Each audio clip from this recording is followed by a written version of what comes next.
Okay, welcome everyone. My name is Megan Brown. My pronouns are she, her. I am the secretary on the Harm Reduction Nurses Association, which is a Canadian national organization with a mission to advance harm reduction nursing through practice, education, research, and advocacy. Welcome to our members and any folks who are joining for the first time. I'd like to also do a land acknowledgement first before we begin. So the HRNA does work with individuals and organizations across Turtle Island. I myself am on the traditional and unceded territory of the Lekwungen speaking and Wasanich peoples, colonially referred to as Victoria, BC.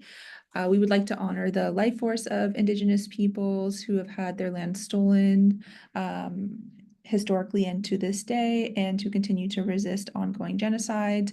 As we know, addressing the root causes of the toxic drug supply is deeply connected to decolonization. And as always, we would like to acknowledge the grassroots organizing and history of harm reduction and ongoing work of people with lived and living experience. The work we do today is only made possible through communities of people who use drugs. Without their generosity, harm reduction initiatives would not exist. And so today we are lucky to have Morgan Magnuson, Laura Vogelsang, and Dr. Shannon Vandenberg present from the University of Lethbridge on the topic of equity considerations for community health placements sorry, I'm forgetting the title, Equity Considerations of Community Health Placements with People with Lived and Living Experience of Substance Use. And I'll pass it over to them in a moment. Like I said, this is being recorded, but we will not record the discussion period. So we will have about 45 minutes to 50 minutes of presentation, and we'll try to save the questions for the end. I will be monitoring the chat, however. Okay. All right, thank you everyone. And I'm starting off. My name is Laura and my pronouns are she, her. The title of our presentation today is Equity Considerations of Community Health Placements with People who have lived or living experiences of substance use. And really it's a critical examination of non-traditional community health placements within our educational institution at the University of Lethbridge. So we're going to do a few different things today. We'll start with, of course, introducing ourselves and acknowledging our positionalities. Then we'll dive a little bit into the context and background of how this study came to be, including theorizing the impact of non-traditional nursing placements and sort of the timeline of why those exist in undergraduate nursing education. We'll talk a little bit about the community health study design and some of the considerations and decisions that we had to make and sometimes adapt along the way. And then we are excited to share with you early preliminary findings as we're still collecting and analyzing that data. And then, of course, looking forward to some robust discussion at the end and hearing your input, questions, and suggestions. So thank you again for taking time out of your day to spend with us. So just to start off, we do recognize the importance of being transparent about our positionalities because of course they shape everything we do, really from conception to the research question to the design of the study. We were all born and continue to work in Southern Alberta on Treaty 7 territory. And a fun fact actually is that we're all nursing alumni of the same nursing program here at the University of Lethbridge that we've all returned to and teach. So we do really have kind of that local connection to Southern Alberta, but that of course is acknowledging that none of us really have moved or ventured too far away from there. We do understand that as three white and relatively privileged women that we have benefited directly from colonization and white supremacy.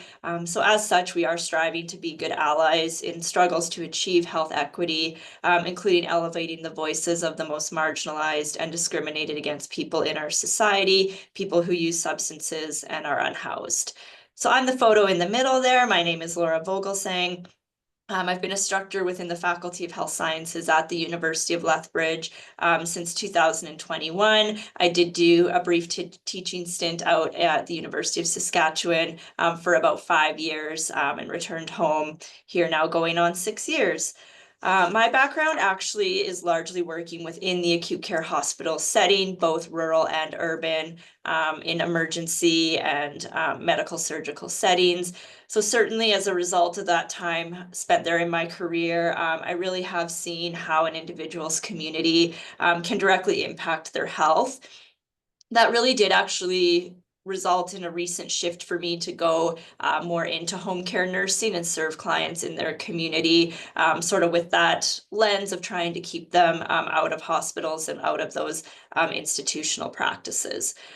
I currently chair our nursing curriculum undergraduate committee, so I have oversight sort of the program and help us to sort of make different decisions about curriculum, including, you know, some of these more non-traditional community placements, and help to sort of get the word out to faculty or develop that appreciative inquiry approach as to the value and meaningfulness of those non-traditional, non-hospital-based clinical settings. All right, I'm Shannon Vandenberg. I'm also an instructor in the Faculty of Health Sciences. I've been here since 2009. My background is in public health nursing, and I developed an interest in working with people who use substances as part of our community health clinical course, where we engage with populations who experience homelessness, those who use substances, and those in recovery. I also facilitate all of the community health practice courses in our program, and so I, facilitate the different placements. And just recently completed my PhD in another area of interest in planetary health. However, I do really value the intersection of our environment and planetary health with human health and well-being. Hi, and I'm Morgan Magnuson. I am the only one of the three of us who's not got her stuff together enough to finish her PhD, but I am in the final stages of that work, just in the data collection of that research. I've been teaching at the university since 2014, and like Shannon, my interest in working with people who use substances came from my work as a nurse educator. I want to be really transparent about relationship to a lot of these topics. So we're going to talk a little bit about the closure of the supervised consumption site in Lethbridge. I was, I was involved with I had nursing students placed at that organization. I was quite involved. I continue to be, friends with people who work there.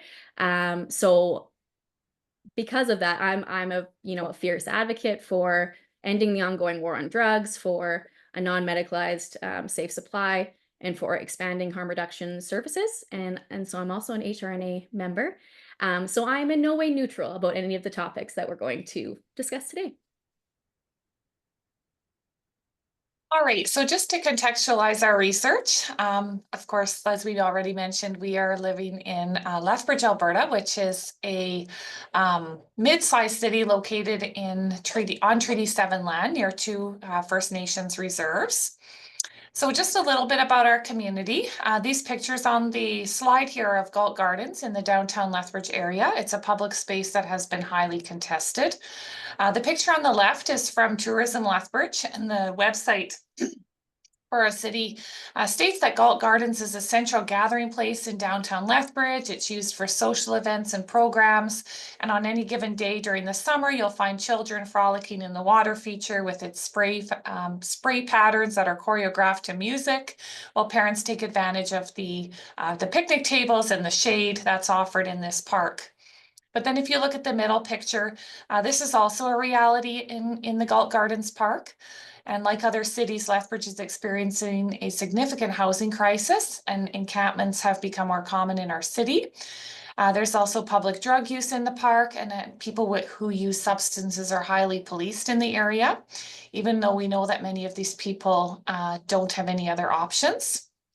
There's also a great deal of resiliency and grassroots movements to support the people who are not always welcome in these public spaces.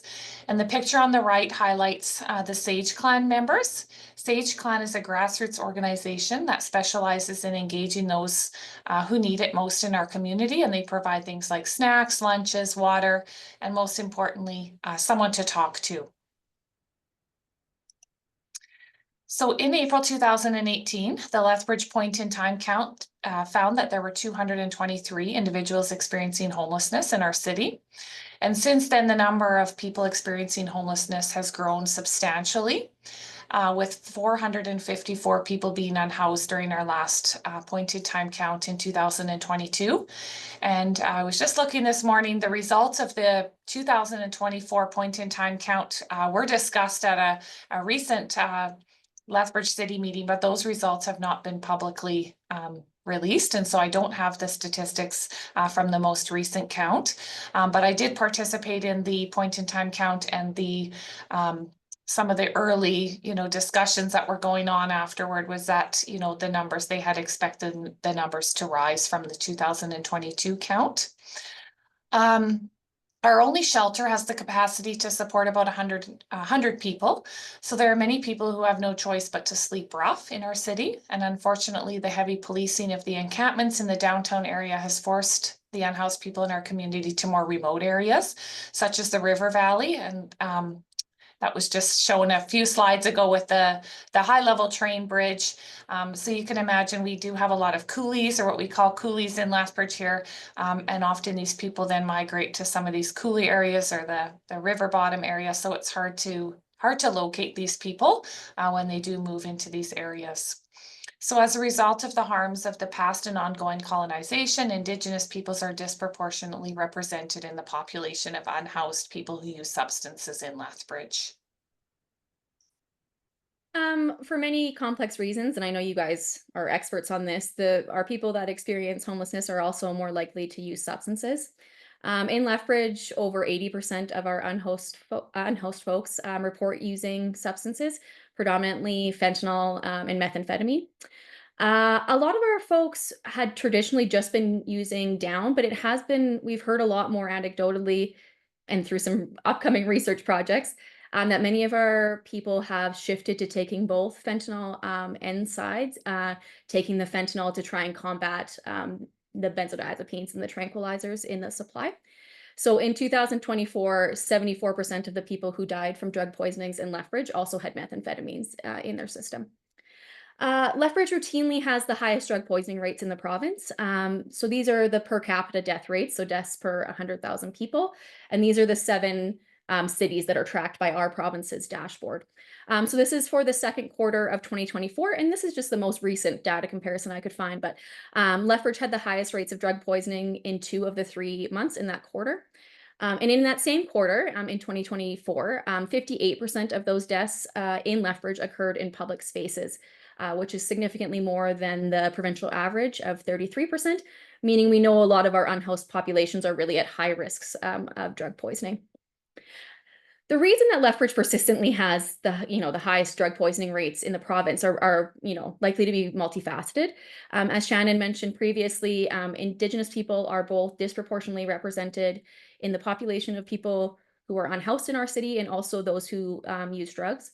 Our colleagues at the U of L have done some research that's found that, especially for Indigenous people who are unhoused and who use substances, they're often commonly stereotyped as violent and criminal, and there has been a range of strategies used by the City of Lethbridge and Lethbridge Police taken to make that population less visible, to force them out of the downtown area, really prioritizing the perspectives of people who are cast as having a more legitimate claim to those public spaces, predominantly people who are going to spend money in the downtown area.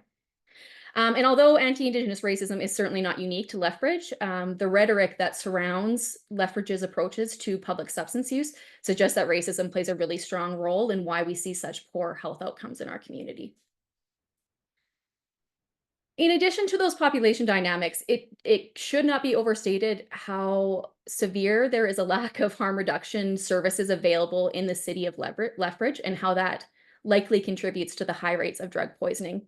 Currently, Lethbridge has a small overdose prevention site that is unable to support supervised inhalation, which is very problematic as most of our folks that use substances would rather smoke than inject.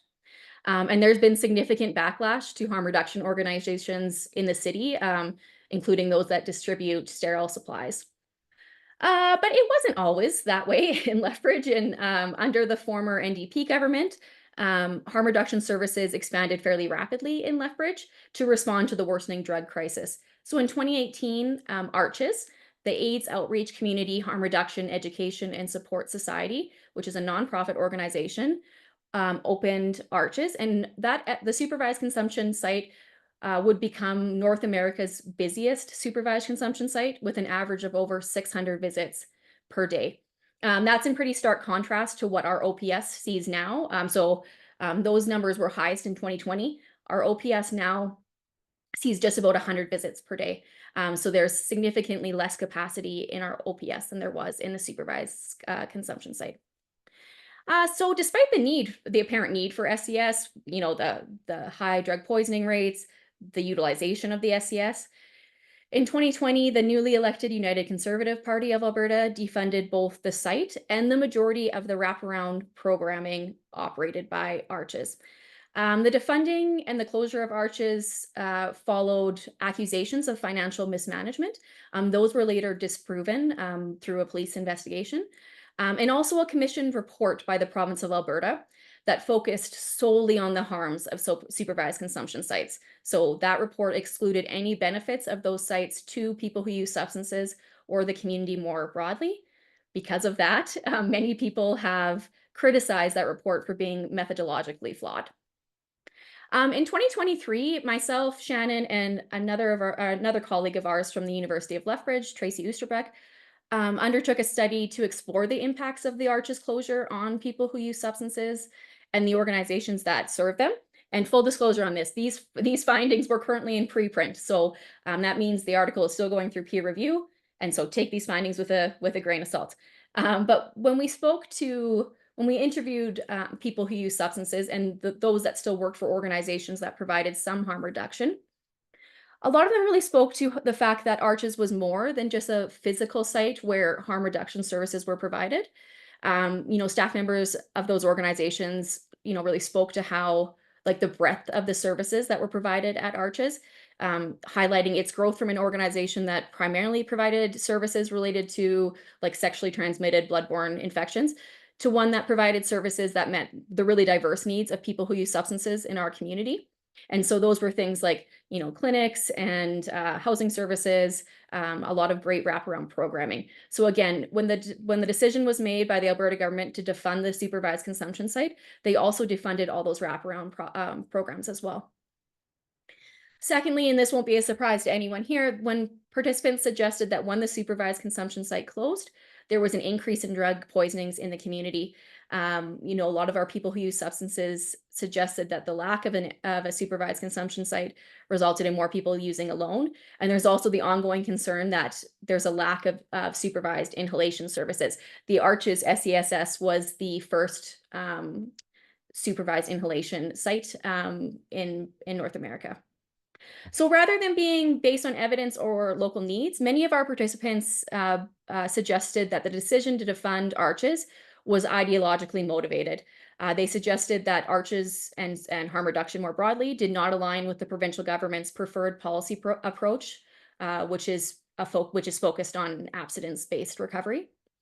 As such, many organizations in our community have suggested that they are reluctant to provide harm reduction services, such as distributing sterile supplies, and believe it is unlikely that any non-governmental organization would be willing to risk their funding to start a new SCS or to expand harm reduction services. One of our participants really eloquently suggested, no one in Lethbridge is willing to touch harm reduction with a 10-foot pole. And that's mostly out of their fear that they'll suffer a same fate as ARCHES did.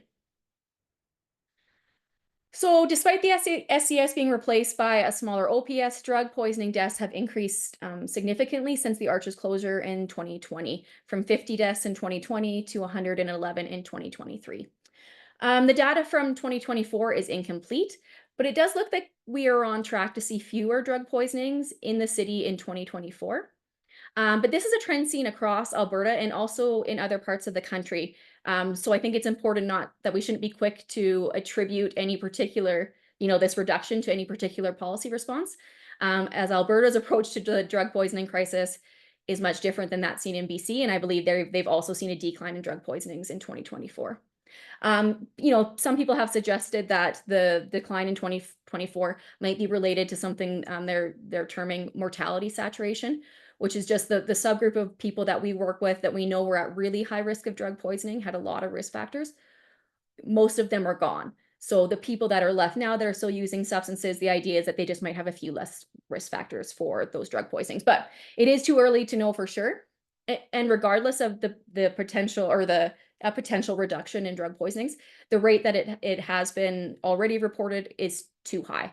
So really, we wanted to share this information about the housing crisis and the unregulated drug poisoning crisis in our city, because it really shaped our work in terms of what we did with our nursing students, and then also, how we came to think about the study. So like Morgan said, we live and work at the University of Lethbridge, and now you have a bit of a context for the community that we live in. If we just go on to the next slide, the official name of our program is the University of Lethbridge Nursing Education in Southwestern Alberta program, more colloquially called NISA. In 2018, around the same time as the worsening housing and drug poisoning crisis, we actually did a total curriculum rebuild within our program. So the image that you're seeing on the left there is what we kind of call our visual representation of our pedagogical framework. And our pedagogical framework really has what we call our 4 cornerstones. And we would argue that everything that we teach that a nurse needs to know, be, and do really could fall within one of these 4 cornerstones. And then it sort of is brought together through instruction in the lab, in theory, and of course in practice, which is what our focus is today. So that top left corner there really highlights intersectionality, context, and change. And what this means for us is that we're mentoring and supporting students in a critical self-exploration of worldviews, values, attitudes, and aspects of privilege.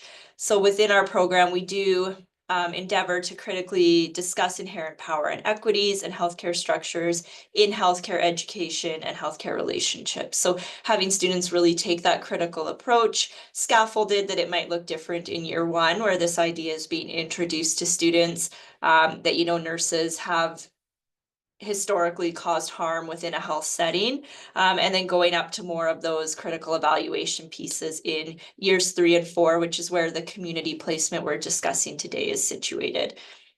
We really do strive to create opportunities for respectful and interactive learning experiences with communities that experience inequities in their health and healthcare. So this concept of intersectionality really did guide some of the initial discussions we had just around the conceptualization and design of our study, and then the broader curriculum design as well. So when designing this curriculum, we thought what could be better than exposing students to our city's most vulnerable populations, those who are unhoused and who use substances. Okay, so our community health course is called Praxis in Health Promotion. And in this course, our students advocate and assume responsibility for the holistic care of individuals, families, and populations with acute and chronic health challenges in the community and institutional settings. So to facilitate this experience, we do rely on community organizations to help support our students and provide them access to our target populations. The pictures on this slide are logos of the many organizations that we work with and have worked with over the past few years. And for the most part, many of these organizations are non-governmental and they receive government grants to operate. So many of them are operating outside the traditional healthcare system. And recognizing that many people with lived and living experiences of substance use and homelessness report negative experiences in the healthcare setting, we hope that our partnerships with these organizations might help improve and enhance student empathy and understanding of the structural determinants of health.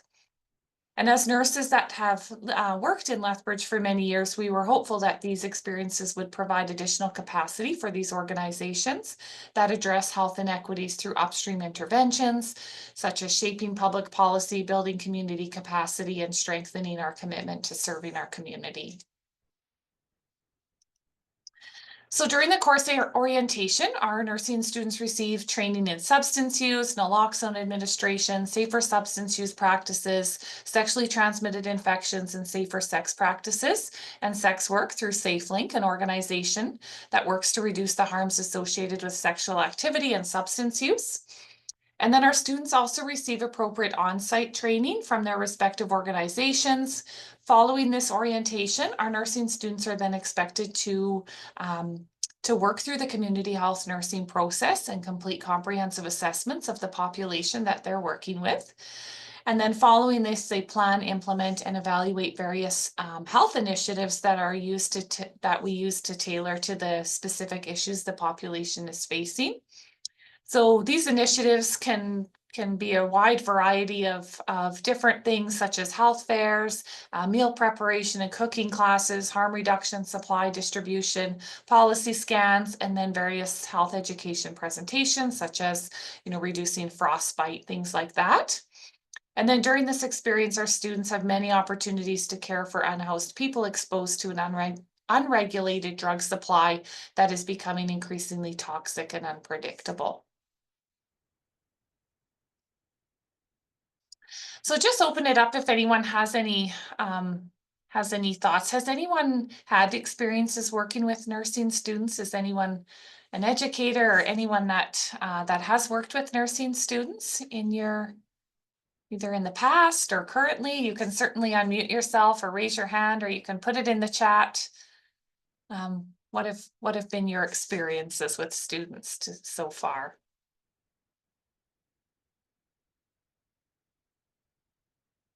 You can think about the benefits or the potential harms or challenges.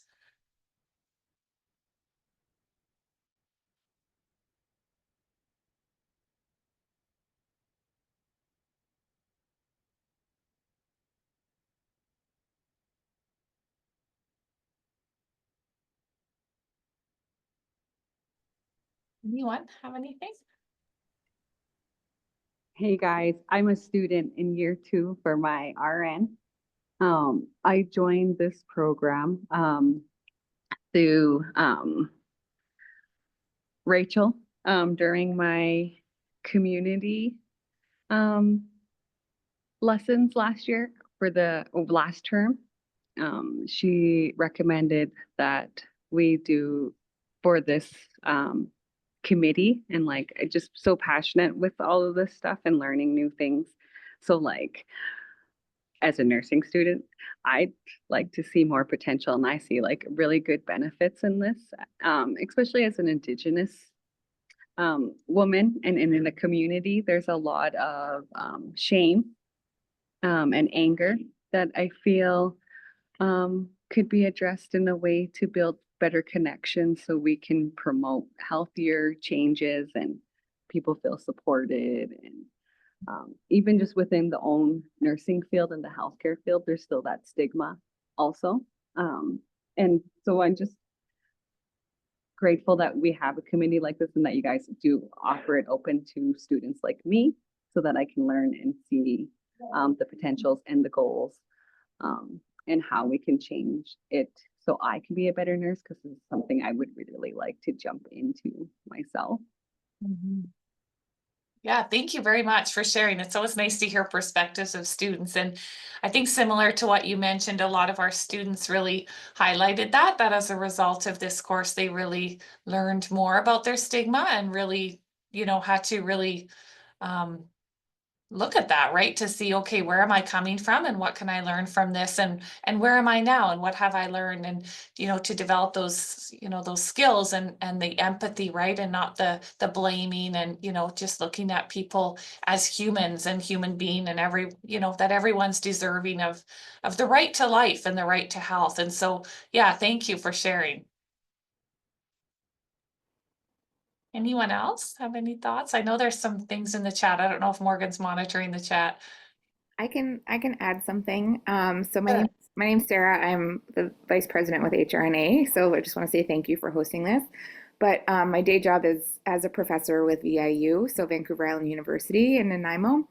And I'm new to faculty within the last few years, and we definitely are limited in what we teach in terms of mental health substance use. Our clinical is about half a semester for that, including IPU and in community settings. And I'm hoping, I know there's another professor from our program in here too, who is also interested in expanding harm reduction education and understanding around that, but we're slowly evolving into that. And so I think there's a lot of space to grow and learn around that. And we just don't offer our students enough of that exposure and education to teach them properly how to treat people who use substances once they graduate. So yeah. Yeah, thank you for sharing. I think that tends to be the sort of the rhetoric across Canada, right? Is that community and mental health, you know, sometimes tend to be put to the side, and they're not given as much attention as, you know, let's say preparing students for an acute care setting. But it's so important that our students are recognize these challenges and are better able to care for their patients too down the road. Yeah, thank you.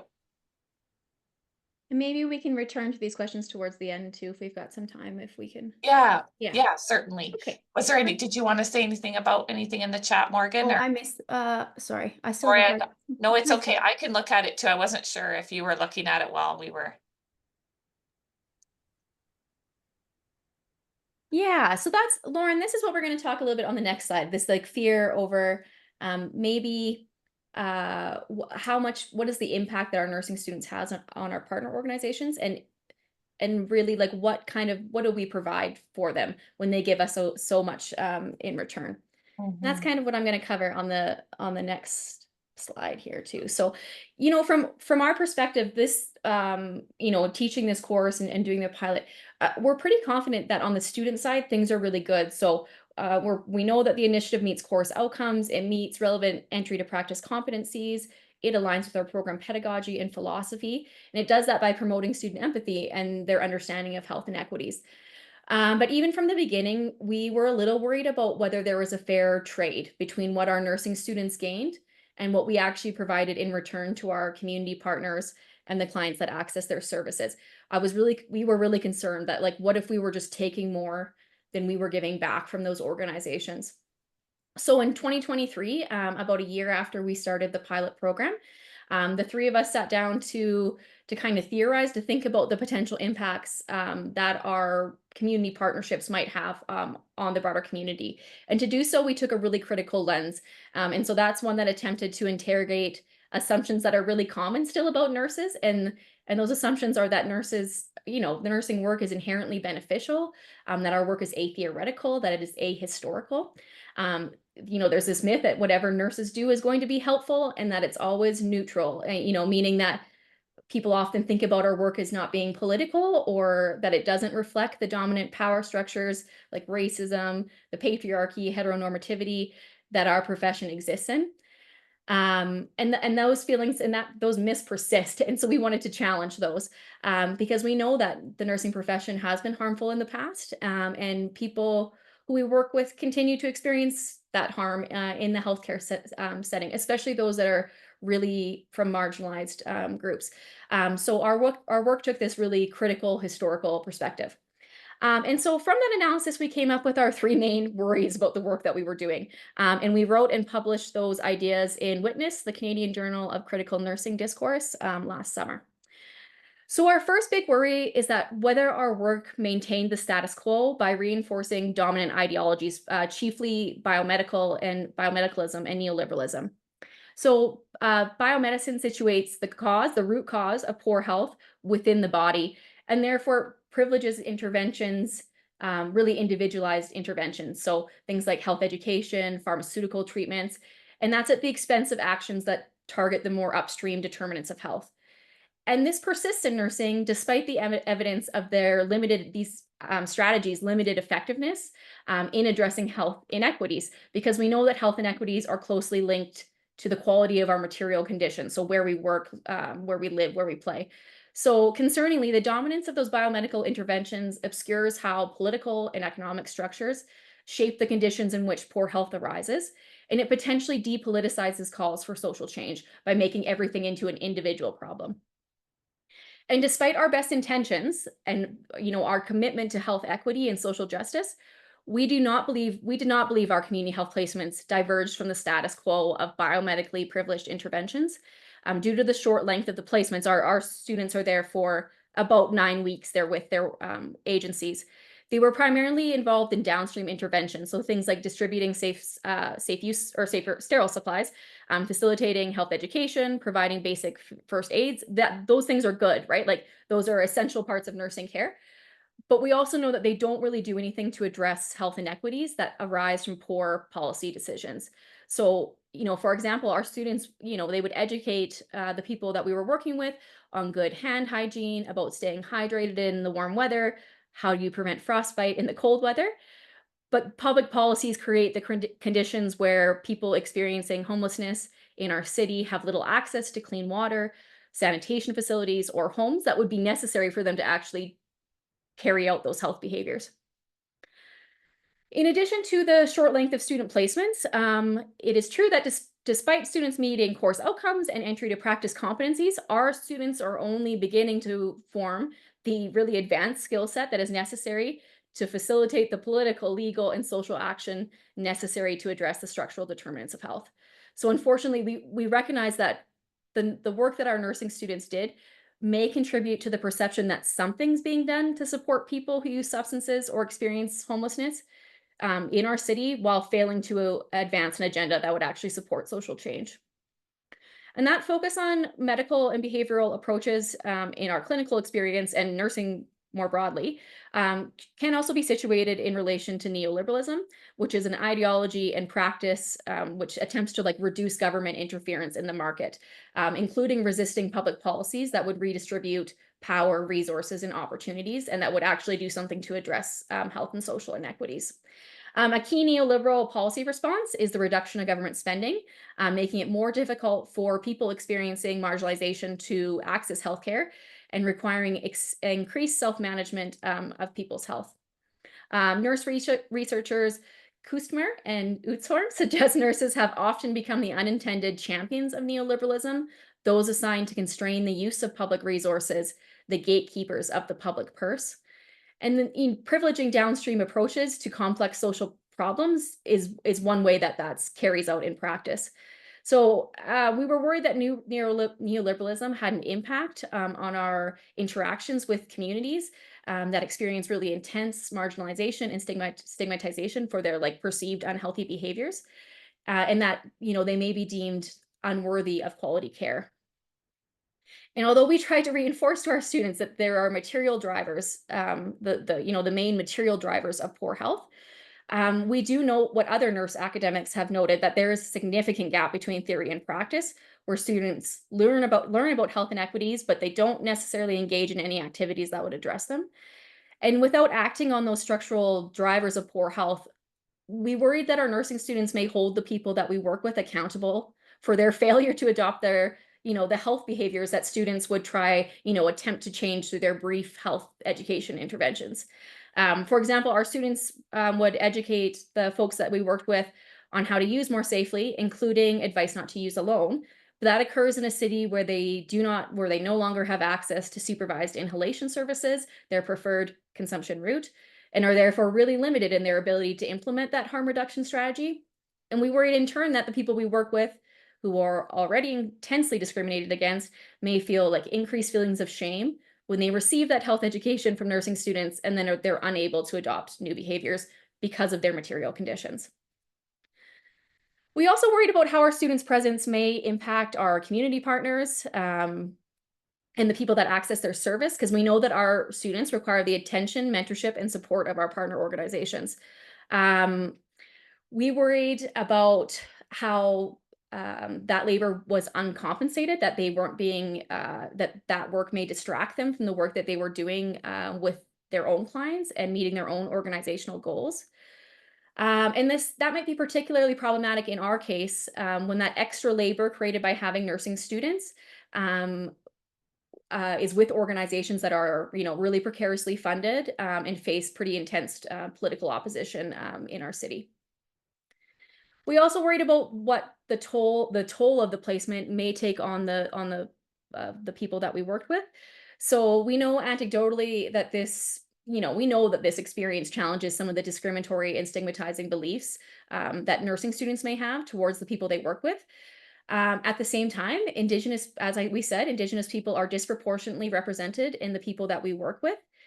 And despite becoming more diverse, as you can see from the photo here, our nursing students remain predominantly white.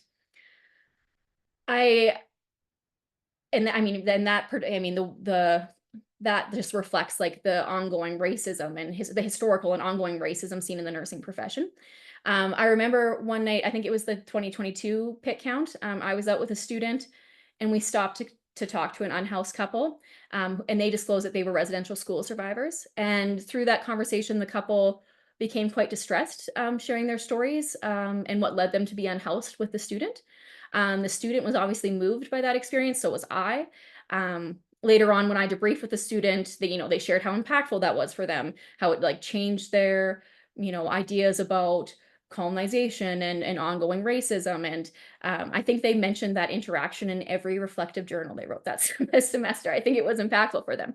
But I just couldn't shake the image of my mind that we had left that couple like crying on a park bench in a city with like the hotline for mental health services, because neither the student or myself had the time, the resources, or the skills to properly support that couple. And so they got a backpack, right? They participated in the point in time count. They got a backpack full of toiletries, and maybe there was a gift card in there. But we left them to manage their trauma on their own with no support. And my student had this, life-changing experience that, hopefully changes the way that they practice nursing in the future. But I just couldn't stop thinking about how unfair that trade was, that, they shared their stories of trauma for a few basic necessities, and maybe in the hopes that that nursing student may be less racist, less discriminatory than the nurses that came before them. But it just didn't seem very fair to me. So that was us thinking about what our community study, the impacts, what it might be.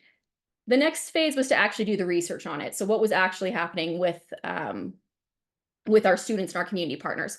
So our study explores the impact of community health placements on undergraduate nursing students, partner organizations, and clients through a health equity lens. So there's 3 phases. The first one's working with students. So what is the impact on students? What is the impact on community partners? And what is the impact on clients?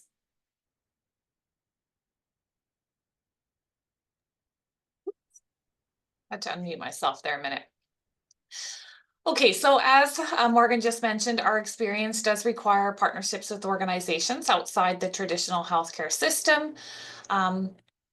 Community health placements have traditionally been located in public health and home care settings where students work directly with RNs. And this phenomenon of non-traditional community health placements, including those without direct RN supervision or presence in settings with the capacity to advance health equity, coincided with the adoption of a baccalaureate degree as an entry to practice requirement for the nursing profession, which led to an influx of students required to enroll in community health placements in the early 2000s. So the trend away from using these sites for undergraduate students has been primarily attributed to the lack of quality community placements within the traditional healthcare system, though some scholars have suggested that the move represents a commitment to a socio-environmental rather than a biomedical approach to health. So today, many community health placements work with organizations not traditionally associated with the healthcare system and who do not typically employ registered nurses. And examples of these placements might include correctional facilities, senior community centers, schools, and other alternative settings where our students can engage in health promotion activities, such as developing healthy public policy, increasing community capacity, and providing health education. So regardless of whether community health placements are traditional or non-traditional, they need to do the same thing, which is to prepare students to meet entry to practice competencies. And as it relates to community health, these placements must ensure that all nurses in Canada understand the intersection of social, structural, and/or ecological determinants of health on individuals, families, and communities. Look at advocacy strategies to address racism, social injustices, and health inequities, and the concepts of population health, public health, home health, primary healthcare principles, health promotion, preventative care, and population assessment and program evaluation. And this is from the Canadian Association of Schools of Nursing, their entry to practice competencies for community health nursing placements. So our question was really, do non-traditional community health placements do that? Or that's really the question, and we looked at the evidence. So the most reported measure and justification for nursing placements in non-traditional settings is their impact on student learning.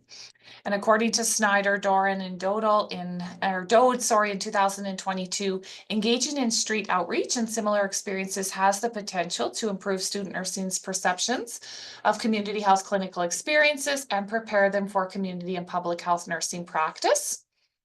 It can help promote knowledge development of community concepts, but also these non-traditional community health placements can challenge student biases and assumptions, helping to reduce stigma and discriminatory attitudes, as we were talking about earlier.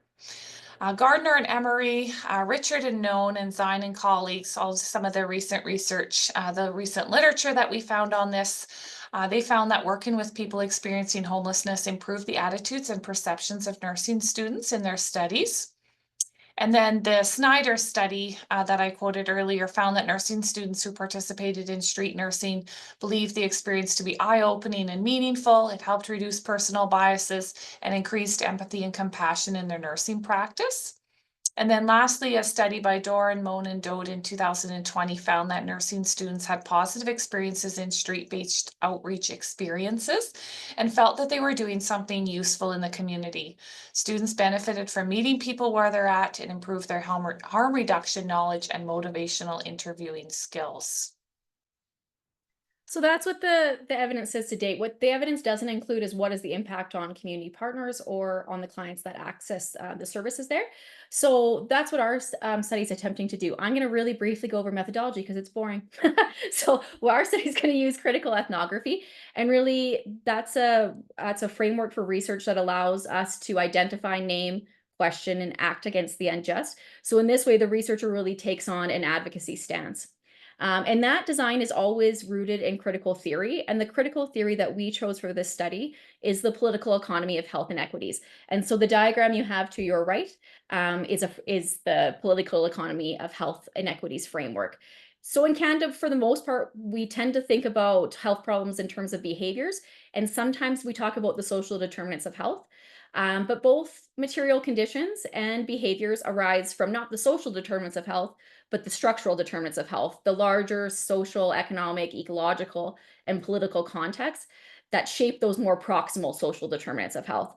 So the political economy of health inequities is really good at identifying how different interests, how different groups of people compete to shape public policy. There's three main groups there at the top there: organized labor, which has obviously lost a lot of power in the last 50 years, the civil society, and then the business and the corporate power, which has increased its influence and power over public policy in that same time frame. So really this model is useful for answering our big question, which is who wins and who loses in partnerships with organizations and institutions with sometimes different and competing mandates, particularly when resources are scarce. We're going to generate our data with students from student focus groups and from our community partners and their clients on one-on-one interviews. And we will analyze that data thematically using Braun and Clark's reflexive thematic analysis. So this is where we're at in the study. We received funding for the study in 2023 and began data collection with students and community partners in February 2024, and that data collection is ongoing. This month, we just started to recruit for the third phase of the study, which is connecting with folks that our nursing students have worked with. And the game plan is to have the data analyzed and ready for publication and knowledge dissemination by 2026. All right, so I'll just preface the next couple slides again by repeating what Morgan said, that data collection is ongoing. So while these are some key patterns that we're pulling out, they're still preliminary findings and haven't been analyzed. But just to give you a little bit of an idea of what the study participant breakdown is. So We have interviewed 5 students so far. There was about 72 students who completed their practicum within this setting. And then regarding the community partners, we connected with 4 different agencies to interview them, and 7 were invited to participate. So one key theme that continued to emerge were those underlying motivations for university and community partnerships. So we consistently heard from them that they want to work with nursing students. The most common motivation by far really is that belief that the experience will improve the student nurses' perceptions of marginalized populations. And you can see that quote there from Community Partner 1 that they noted that's one of the main reasons we like to do this type of stuff, is to create better community approach to our more challenging individuals who often struggle to access mainstream services. So really, again, there was that intent to increase nursing students' understanding of available resources, with the hope that once students graduate, they'll be better able to support their clients and navigate the complicated health services landscape. So essentially, both those motivations of the quotes you see on the screen were framed as ways to improve client care in the future. I would say that our participants recognize how problematically their clients have been treated by nurses in the healthcare system, and they hope this experience would improve students' attitudes and capacities to provide high quality care. Some participants brought up the fact that nursing students could complete their practicums sort of in that effective manner. Sorry. And so though we're taking a critical look at these non-traditional placements, our participants also spoke about the benefits. So both students and our community partners recognize the impact of working with people who use substances in the community and the impact that it has on students. Our students spoke of the value of learning more about harm reduction, why that's important. They spoke to their improved communication or therapeutic communication. And the opportunity to create educational things for clients. That was one of the things the students said. Professional skills, maintaining professional boundaries, and also the students were also discussing their changing attitudes toward people who use substances and unhoused, such as, one of the community partners noted, it's just getting to introduce them to a different side that they probably haven't been able to be part of and see. It's really rewarding. And some community partners suggested that having nursing students may be positive for their clients as well, and drew particular attention to how positive interactions with students can help combat the mistrust that some people feel toward the healthcare systems because they are mistreated at times. However, most commonly, community partners struggle to articulate how nursing students improve the well-being of their clients or addressed inequities. Instead, they suggested that what clients liked most was the coffee we bring them on our harm reduction walks. As community partners stated, I personally don't think it's that big of a deal. The clients love the coffee. And so those were some of the comments. And it was also clear from the students and community partners that we've interviewed so far that community partners do act as educators, mentors, counselors, and much more, filling in the gaps when us as instructors are with other groups. And so when they were asked about the roles with the nursing students, one of the community partners said, so my role is basically to show them what to do. It's a combination of, making sure they're okay and navigating the streets properly, not getting themselves into trouble with something they say, right? Because, you don't know what you don't know. So kind of informing them almost like a street tour guide, if anything. So just one of the quotes that we wanted to highlight from that. And then in addition to the time, energy, and resources that nursing students require from organizations, our participants also described how their perception of what community health nurses do or aspire to do and what's actually happening during the semester were sometimes at odds. So when we interviewed community partners, many described how they expected that students would be performing what they believed were basic nursing skills. However, our course is designed for students to meet learning objectives, which is with more upstream health promotion initiatives than nursing skills. So in particular, community partners thought that nursing students would be filling in the gaps when they saw things like wounds in their clients, and the dismay that they felt when the scope of students, wasn't according to that. So one of the community members said, I asked them, what can you do? And they said, well, literally nothing. Well, what do you know? What about, what are you useful for at that point, right? So just some of the pieces there coming out. And students also felt that they were unable to meet the expectations of community partners and their clients. So some of that the students also felt. And the students also brought up concerns that they were unable to address the structural factors that address the material conditions where poor health arises. Students did feel frustrated that they focused primarily on health education during the semester while we lectured about the limited effectiveness of these approaches in the broader health and policy environment. And although some community partners were hopeful that the partnership improved the relationship between their clients and the healthcare system, others suggested that the lack of consistency and frequent changeover of students might be problematic. Okay, so those are our very early preliminary findings, and then we're going to end really quickly with a question that we posed, or a worry we posed early on, is that, who benefits from these non-traditional placements? And it is, it's too early in our data analysis to really know for sure, but this is what we think might be happening. So, I mean, our preliminary findings definitely suggest that students are the clearest beneficiaries of these placements. They gain valuable perspectives, experience, and skills, and we hope that that makes them better nursing students or nurses in the future. But we also know that nursing programs and post-secondary institutions also likely benefit. The arrangement, that shift of labor from nursing faculty to community organizations allows our program to have much larger class sizes for community health. So in our community health course, we have 12 students compared to the 8 students that would normally be in an acute care setting. The ability to keep the sections bigger for community health saves our program the expense of 1 full-time faculty member's salary each year. And that cost saving has allowed our institution to weather what has been some really neoliberal austerity policies in the province, where we've seen post-secondary funding decrease by 31% in the last 5 years, including at the U of L. The U of L's 2024 operating grant is the same dollar value as its 2009 operating grant, when Laura and I were still undergraduate students at the University of Lethbridge. So 15 years later, it's the same amount of money, despite inflation.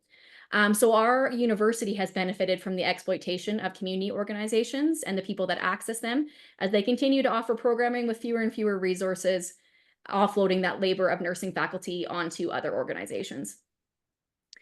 And lastly, if we look back at that political economy of health inequities framework, we know that by allowing universities to continue to meet workforce demands in the healthcare system, that allows our governments to continue austerity measures guided by neoliberal ideology. They can position themselves to the general public as being fiscally responsible and attempt to maintain their power through the election cycle. And they'll never, if nobody draws attention to this, they won't need to adopt the economic policies that would actually redistribute wealth and resources. So this reliance on unpaid, uncompensated labor allows us to stick with the status quo, and for the people that benefit the most from the status quo to continue to benefit from it. All right, so thank you very much. That was a real quick overview of our study, but we hope that some of the points that we've raised have helped to shed light on some of the impact of the non-traditional clinical placements on students, both the positive and the areas that we need to look further into with a critical lens. So certainly now we would love to have some discussion for those who are able to. We're mindful of the time and that you all have places to go, but we're certainly happy to answer or address any questions that you might have. And we're always happy to hear some suggestions or future directions for research that you think we could take our work. So thank you very much. Thank you, everyone. And if you can stay